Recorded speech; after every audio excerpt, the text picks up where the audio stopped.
Poland is becoming an economic giant. It used to be one of the poorest countries in Europe, but now it's in the top 20 economies globally. Poland is recording some of the highest growth rates in Europe, where most countries are stagnating. As a result, Poland's becoming a power hub in the European Union. It's using its money to create the third largest army in NATO, as an important counterweight to Russia. So let's take a look at what's happening in this country and why it could be so important. First, let's try to understand where Poland is coming from. Poland has a history of extremes, with great highs and devastating lows. At some points in history, it was one of the most powerful countries on the continent, but at other points in time, it didn't even exist. One of the reasons for this is Poland's geography. The country is located right in the middle of the European plain, with no protection to the west or to the east. This meant that Poland was an easy target, going back to the Mongols in the 13th century. However, Poland wasn't always the victim. Poland reached its peak in the 17th century under the Polish-Lithuanian Commonwealth. At its maximum extent, this Commonwealth controlled much of modern-day Poland, Lithuania, Latvia, Estonia, Belarus, Ukraine, and some parts of Russia. Covering 390,000 square miles and 12 million inhabitants, it was one of Europe's largest and most populated nations at that time.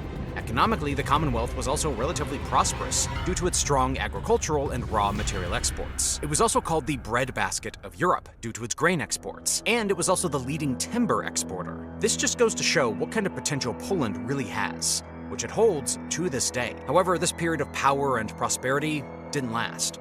The Prussians in the northwest, the Austrians in the south, and the Russians in the east didn't like how strong Poland was. They started to pressure the country until it completely collapsed. For 123 years, starting in 1795, Poland was divided between the three, and it didn't even exist. Poland's economic situation was mixed. The west of the country, ruled by the Prussians and later the German Empire, was modernized and industrialized. In the Russian and Austrian-controlled areas, Poland remained incredibly poor. The worst part about the partition, however, was World War I. The country was split between the Central Powers and the Allied powers, and as a result, it was right on the front line. Poland suffered heavy casualty numbers, and the economic destruction was severe. After the war was over, there seemed to be some hope, though. The communist revolution in Russia and the loss of Central Powers in World War I created a power vacuum. This was an opportunity for Poland to become independent again, which it did in 1918. But economically, Poland's situation was still pretty bad. It suffered from hyperinflation and high unemployment, and it was hit badly by the 1929 Great Depression. Just when Poland started to get back on its feet again, World War II started. In 1939, Poland was invaded by Germany in the west and the Soviets in the east, and it would be on the front line for many years to come. The country was once again devastated, and its economy was completely destroyed. About 6 million Poles were killed, 20% of the pre-war population. The Germans leveled 80 to 90% of the capital city. Poland's infrastructure was demolished, its gold reserves were stolen, and its farms were plundered. The country became one of the poorest in Europe, and it would stay that way for decades. Whereas the west of Europe recovered quickly because of the US Marshall Plan, Poland became a Soviet satellite state run by a communist regime. The country became a part of Comecon. No, not the comic book expo, the Council of Mutual Economic Assistance run by Moscow. This transformed the country into a centrally planned industrial economy. Poland started to make industrial machinery, ships, automobiles, and many more things. This caused economic growth on paper, and Poland got back to its pre-war economic size. But by the 1970s, Poland started to suffer from the problems that many of these centrally planned economies faced. State-owned enterprises were way too inefficient, and they were only kept alive by government subsidies. The government kept wages artificially high, but there were massive shortages of basic consumer goods. This only got worse in the 1980s. The government faced a debt crisis. There was hyperinflation, and people had to wait hours in line to get basic items. As a result, communist rule in Poland weakened, with more and more political opposition, mainly from the Solidarity movement. By 1989, the Polish communist government fell apart, with a new non-communist government getting into power. Now, by this time, Poland was one of the poorest countries in Europe. In 1990, its GDP per capita was $1,634 according to IMF estimates. Meanwhile, other European countries like France, Germany, and the United Kingdom had a GDP per capita exceeding $20,000. The obvious question was, how could Poland bridge that gap? Poland had to transition its state-run command economy into a free market economy, and this is incredibly difficult to do, which which is why it's called shock therapy. When a former communist country opens itself up to trade and cuts government subsidies, state-owned enterprises collapse because they're so uncompetitive. This means that millions lose their jobs and enter into poverty. Because it's so difficult, it failed in most post-Soviet countries. In Russia, Ukraine, Kazakhstan, Georgia, and Armenia, there was a huge economic crisis in the 1990s that bankrupted the middle class. Meanwhile, a few oligarchs managed to take over their economies to form powerful monopolies that still persist to this day. However, Poland managed to avoid this. In 1990, Poland launched the Balcerowicz shock therapy plan, and 35 years later, we can say that that was the best transition of any post-communist country. There are a couple of reasons for this. First of all, Poland was less communist than most of the Eastern Bloc,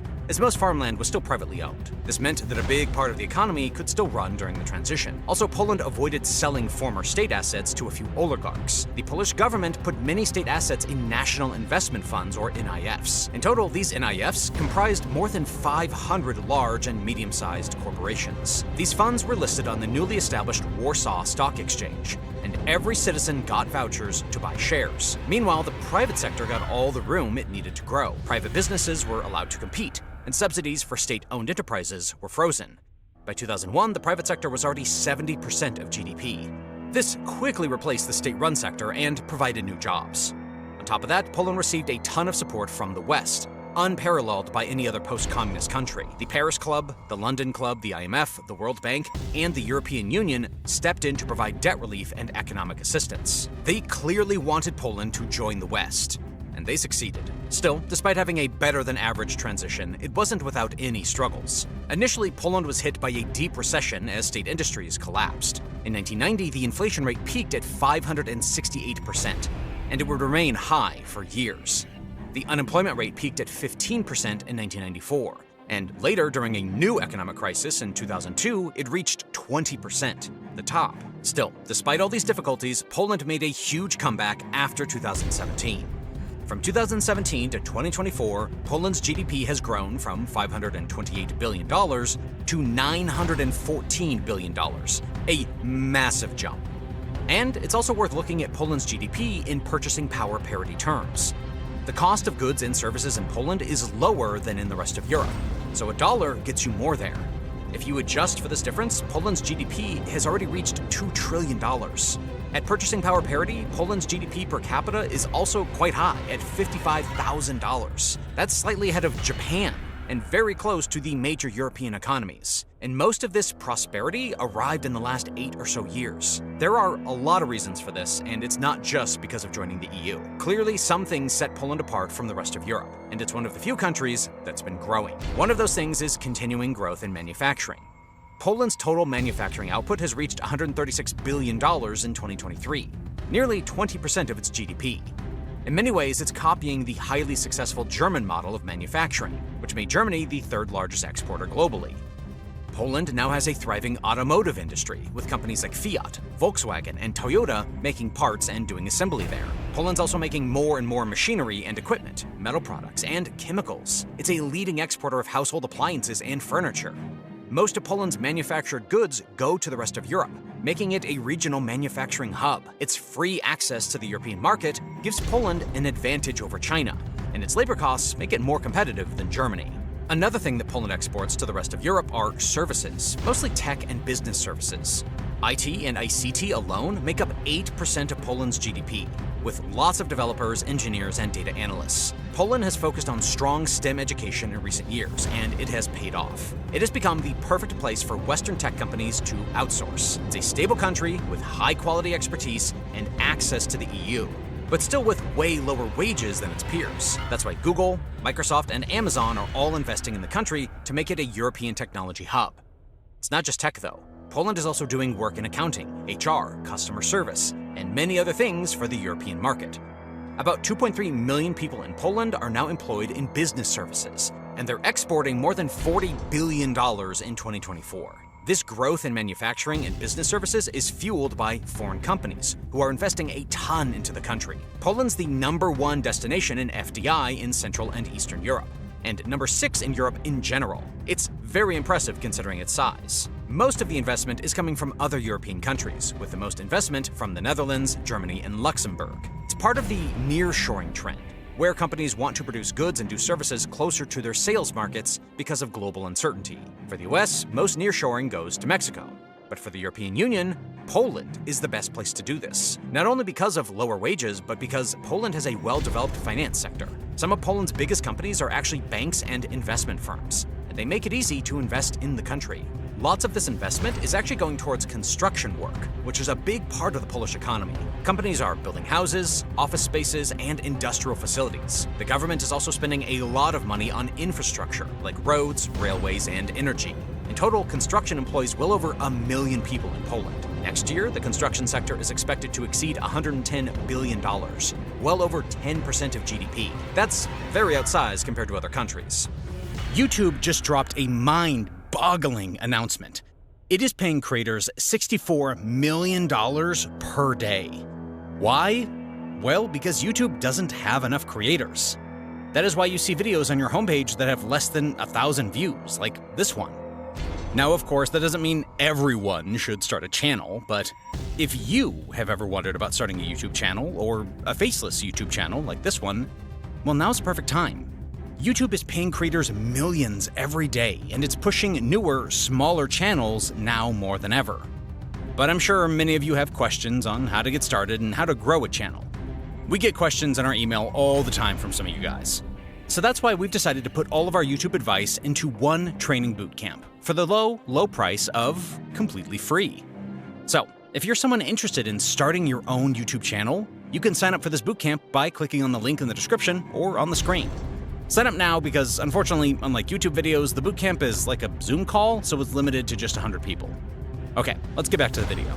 Another industry that's worth mentioning is the defense industry. Due to its vulnerable position on the map next to Russia and Belarus, Poland has to be strong, and this is also playing a role in its economy. The largest Polish defense company, called PGZ, is rapidly growing. This is fueled by a massive defense budget of 4.7% of GDP this year, equivalent to about $45 billion.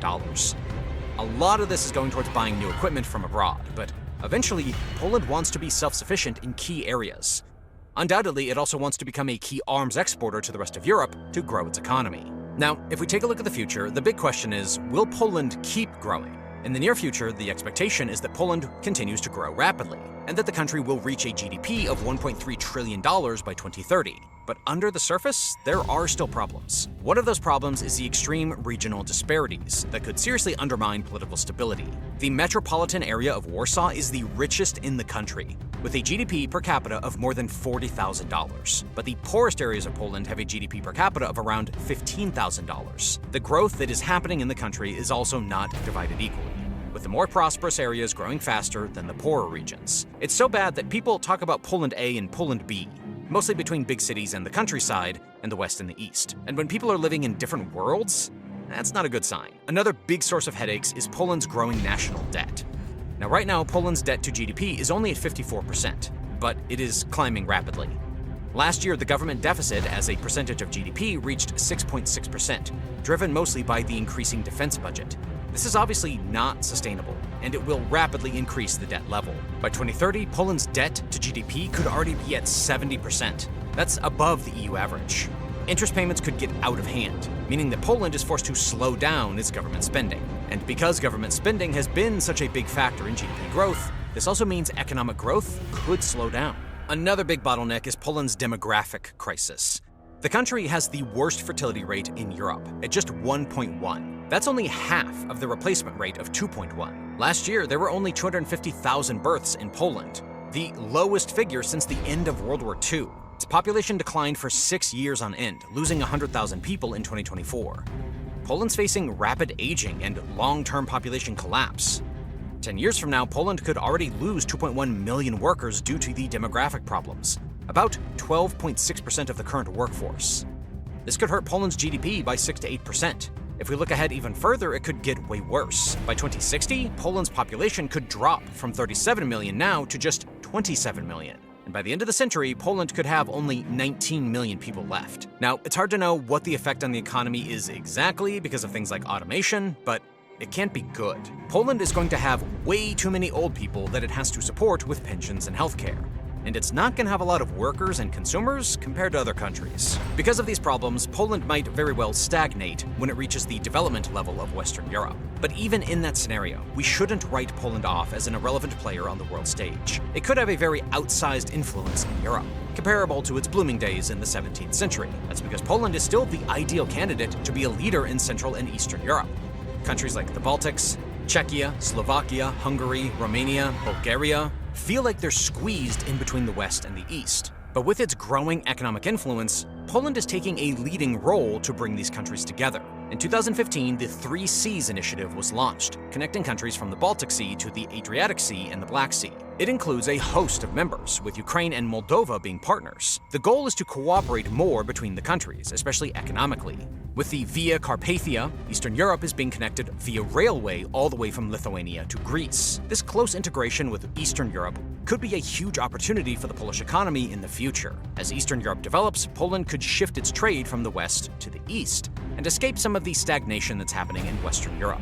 Meanwhile, Poland is increasingly becoming the regional guarantor of defense, mainly as a counterweight to Russia. There's more and more regional defense cooperation, with the Lublin Triangle between Poland, Lithuania, and Ukraine, and the Bucharest 9 area of Poland, the Baltics, the Czech Republic, Slovakia, Hungary, Romania, and Bulgaria. Poland is the leader in these groups, and it is using its massive military budget to create the third biggest army in NATO, only behind the US and Turkey. This gives Poland influence far beyond its national borders, which is not a new concept at all. When World War I was over, Polish statesmen made plans for an intermarium, a federation between these three seas led by Poland. The main goal was to be a balancing power between Germany and Russia, but Poland also wanted to reinstate the former Polish-Lithuanian Commonwealth. Now, a Central Eastern European Federation is unlikely in 2025, but things are definitely moving in that direction. Thanks for watching.